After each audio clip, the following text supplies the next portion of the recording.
اللہ रब्बुल इज्जत जब किसी को शोहरत की जानिब गामजन करता है तो उसे किसी भी सूरत में नुमाया कर देता है और यूं वो शोहरत पा जाता है। इसी शोहरत की बुलंदियों पर एक पाकिस्तानी पहुंचा जिसकी नुमाया खुसूसियत ये थी कि वो अपने दौर में दुनिया के तवीलुल क़ामत इंसान के तौर पर पहचाने गए। पूरी दुनिया उन्हें आलम चन्ना के नाम से जानती है। आलम चन्ना 1954 में सिंध धरती के मशहूर शहर सेवन में पैदा हुए। सेवन शहर की अपनी एक अफादियत है, वो पहले से ही आलमगीर शोहरत के हामिल है। इसकी वजह मशहूर सूफी बुजुर्ग हजरत उस्मान मुरवंदी अल मारूफ लाल शहबाज कलंदर हैं, जो कई दहाइयों कबल यहाँ आबाद हुए। उन्होंने इस खित्ते में इस्लाम की तबलीग की और फिर यहीं मदफन हो गए। हजरत लाल शहबाज कलंदर के फयूज बरकत के बाइस ये शहर सेवन शरीफ कहलाता है। यहाँ हजरत लाल शहबाज कलंदर का मज़ार मरजा खलाइक है। आलम चन्ना का ताल्लुक एक गरीब सिंधी घराने से था। उन्होंने कोई काबिल जिक्र तालीम हासिल नहीं की। उनके खानदान के मर्द अफराद रिवायती तौर पर सेवन में वाक़ सूफी बुजुर्ग हजरत लाल शहबाज कलंदर की मशहूर दरगाह पर मामूली मुहाफिज के तौर पर खिदमत अंजाम देते थे। ये वो जगह है जहाँ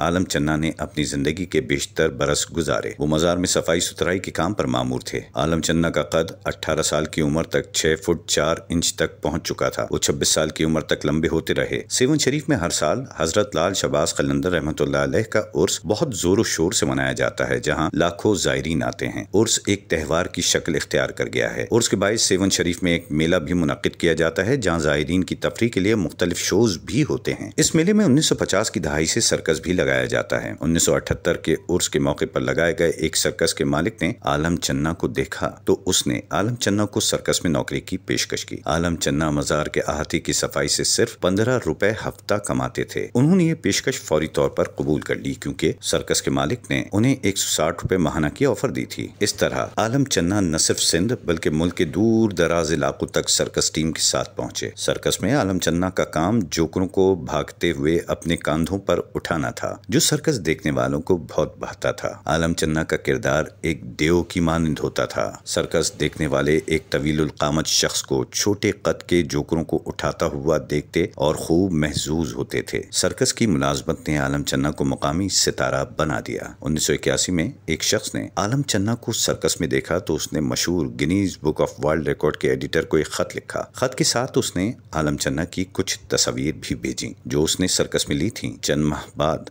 Guinness book of world record के कुछ अहलकार सिंध के दारुल हुकूमत कराची पहुंचे और वहां से वो सेवन गए, जहां उन्होंने आलम चन्ना से मुलाकात की और उनकी पैमाइश की। उन्होंने उनकी पैमाइश 7 फुट 7 इंच की थी, जिसके बाद आलम चन्ना का नाम Guinness book of world record में दुनिया के सबसे तवीलुल क़ामत जिंदा इंसान के तौर पर दर्ज कर लिया गया। इस खबर को मुकामी अखबारात ने शाया किया। न सिर्फ अखबारात बल्कि पाकिस्तान टेलीविजन ने अपने खबरनामे में इसे नशर किया। इस तरह आलम चन्ना रातों रात स्टार बन गए। हर तरफ उनकी शोहरत के डंके बजने लगे। आलम चन्ना अब मारूफ नाम बन चुका था। वो जहाँ भी जाते अवामुन्नास और मीडिया वाले उनका ताक़ुब करते। अब आलम चन्ना एक स्टार था। अब उन्हें बैरून मुल्क मुख्तलिफ तकरीबात में मदऊ करना शुरू कर दिया गया था, लेकिन जब वो सेवन में होते तो फिर भी वो मज़ार पर जाते और वही करते जो हमेशा करते आए थे। मार्च 1985 में 23 मार्च को यौम पाकिस्तान के मौके पर परेड की तकरीब के दौरान उस वक्त के सदर जनरल ज़ियाउल हक से हजारों तमाशाइयों के सामने आलम चन्ना ने मखसूस अवार्ड वसूल किया।